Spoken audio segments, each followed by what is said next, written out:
Kabi-kabilang batikos ang binabato sa bagong batas na Cybercrime Prevention Act. Lalo na po sa provision nito kaugnay sa online libel, pero mismong si Pangulong Noynoy Aquino hindi raw pabor na tanggalin ang libel na ito sa batas. Nagbabalik si Joseph Morong.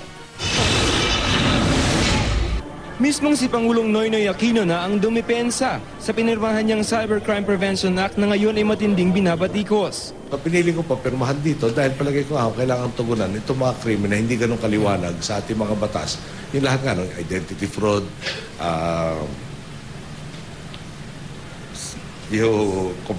other computer-related forgery, computer-related fraud, content-related offenses like yung child pornography, etc., unsolicited commercial transaction. Marami yung nakabudo na maganda.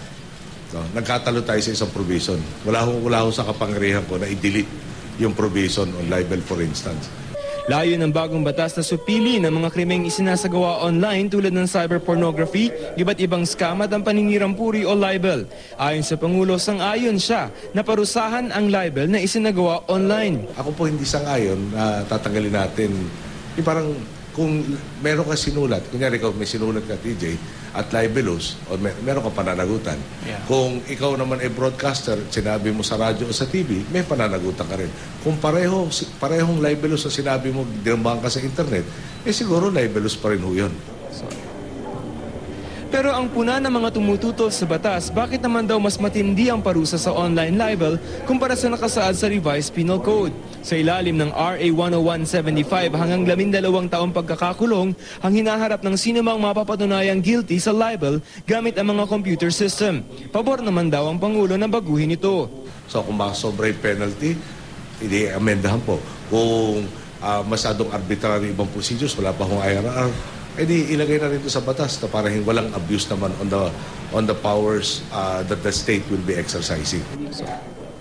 Dumaan din daw sa review ang batas bago niya ito pinirmahan. Kami po, pag hindi namin pinatupad itong batas na ito, pwede kami liable ng dereliction of duty. Pwede po ako ma-impeach pag hindi ko in-enforce yung mga batas na ating bansa.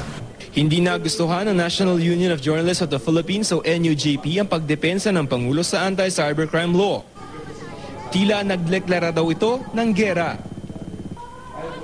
Ang ibig sabihin lamang daw nito, hindi ang mga Pilipino ang boss ng Pangulo kung totoo man daw na ito ang turing niya sa taong bayan. Nanawagan din ng NUJP na manindigan daw ang publiko para sa karapatang magpahayag. Tuloy naman ang mga kilos protesta laban sa anti-cybercrime law. Sa labas ng COMELEC, nanawagan ng grupong Partido Lakas ng Masa na huwag iboto ang mga senador na pumirma rito. Hiling nila na mag-sorry ang mga ito sa pagpirma sa nasabing batas. Say it publicly. Wala namang problema dun sa nagkamali. Aminin lang, tatakpan namin para hindi na namin madala ito. Kung hindi po nakatakip ito, dadalhin po namin ito sa maraming lugar. Joseph Morong, Nakatutok, 24 Oras.